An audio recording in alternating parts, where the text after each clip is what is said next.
tout le monde, je suis J pour cette critique et je suis GX Villain et nous sommes en compagnie de Bike Schooly Grey. Aujourd'hui nous allons critiquer le dernier film de Marvel Studios, Black Panthers. À la base c'est un comics, du même nom, ça on s'en fout ou pas, je lis pas les comics, toi non plus. Moi non plus. Et on va vous expliquer comment va fonctionner cette critique. En premier on va chacun faire des points, on va parler d'histoire. Positive et négative. Enfin, on va dire si l'histoire, le scénario, les personnages, la musique est bien, sans oublier les scènes d'action. On a un autre avis et en fin de vidéo, vous aurez une note sur 20. Sur 20 et on vous dira si on vous invite à le voir ou pas. Parce que honnêtement, on vous dira. C'est une surprise. Vous verrez dans la critique si c'est le genre de film qui vous plaît. Mais bon, allez, passons au premier point. C'est parti!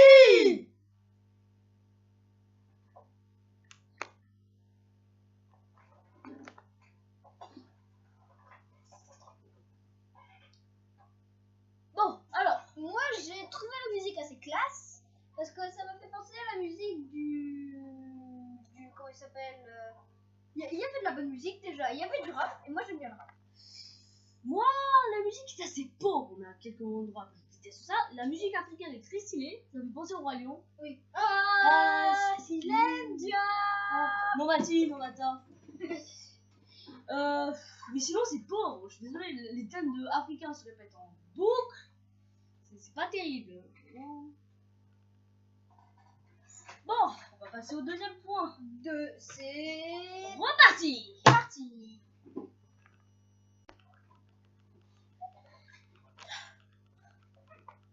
Bon, maintenant, qu'as-tu pensé des scènes d'action? Il y en avait qui étaient bonnes, mais il y en a qui étaient mauvaises. Par exemple, celles qu'on voit à l'écran. Ouais, ces scènes, elles sont... Mais c'est différent des autres films de Marvel Studios parce que... on se rapproche beaucoup plus d'un Batman qu'un Iron Man. Parce que il se bat qu'avec ses poings, qu'avec ses griffes. Et la scène... Par contre, là, je suis pas d'accord avec toi. La scène dans l'eau, la première est géniale. Mais ma scène préférée, ça reste... ma scène d'action préférée, ça reste la scène sur les trains. Enfin, sur le... C'est vrai que la scène sur les trains était assez... Enfin, sur les voitures, Oui, la scène aussi sur les voitures était assez bonne. Ouais, et la meilleure scène d'action, à mon avis, c'est la dernière. C'est la scène entre les deux Panthers. La scène dans les trains, là, elle était géniale. Ouais. Par contre, Dieu, que la dernière scène d'action est molle.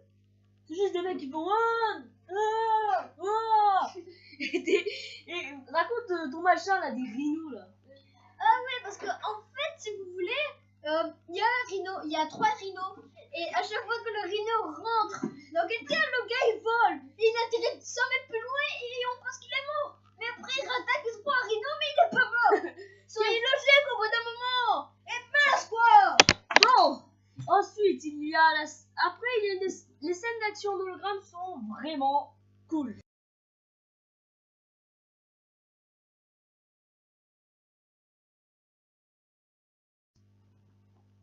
Ouais, les scènes en hologramme sont vraiment cool, surtout la dernière.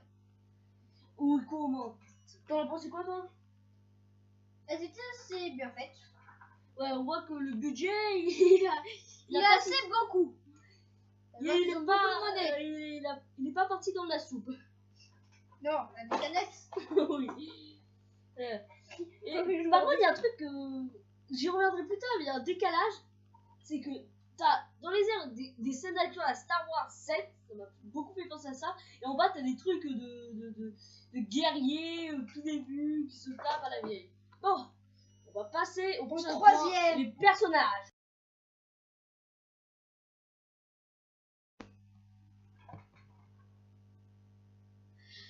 Bon, dernier point, le scénario et les personnages.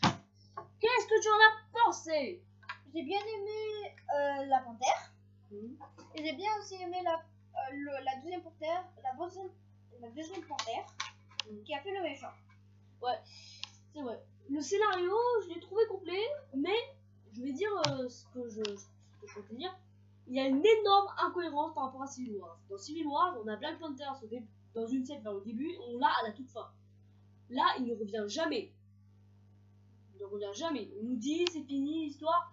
Sauf que non, il y a au moins 2 semaines. Ça fait qu'une semaine. Donc, incohérence scénaristique. Sinon, le scénario est simple, c'est grosso modo le mec qui apprend que son père est pas si clean que ça et qui a fini par l'accepter. Plutôt bon scénar. Même si j'admets, c'est très cliché. Bizarre aussi. Pourquoi bizarre?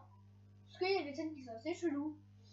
Comme Quand il y a le gars là qui sort dans le bar. Ah ouais. Pourquoi tu dis que la scène du bar est chelou? Parce qu'au bout d'un moment, on voit le gars qui parie la monnaie, des trucs comme ça. Et Ah ouais, là, il y a un vieux qui arrive et prend. Moi, je vais prendre ça et je le prends. C'est le caméo de Stanley. Assez bizarre. Ouais. Bon, maintenant, on va passer aux notes. Sur Lego Marvel Super Heroes 2, parce qu'on n'a plus assez de place sur le logiciel de montage. Ciao.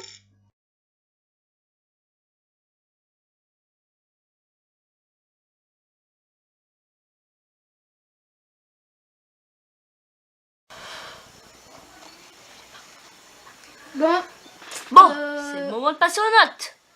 À toi, je te laisse la parole. Bah, excuse grec, c'est toi qui l'as dit en premier ta note. 16 sur 20. Pourquoi? Et en petit commentaire? Non, il n'y a pas de commentaire. Parce que le film il est assez bien, c'est bien fait. Donc, voilà, c'est tout. Ouais, et qu'as-tu pensé de la réalisation? Ça a dû être assez dur. C'est vrai que certains... Non. La note de JX 1001. Je donnerais un 15 sur 20 à cause de l'incohérence scénaristique à Civil Wars C'est ce que je dis. Non, mais moi, c'est ce que j'aurais dit. et de certains choix, genre à quoi ça... Et la mise en scène qui n'aide pas les scènes d'action. Et de certains acteurs qui surjouent, genre le vendeur d'armes, genre Claw, qui surjoue à mort. Qui surjoue à mort. Bon, c'est terminé pour les notes. Et je vous dis Wakanda. Putain, j'ai raté.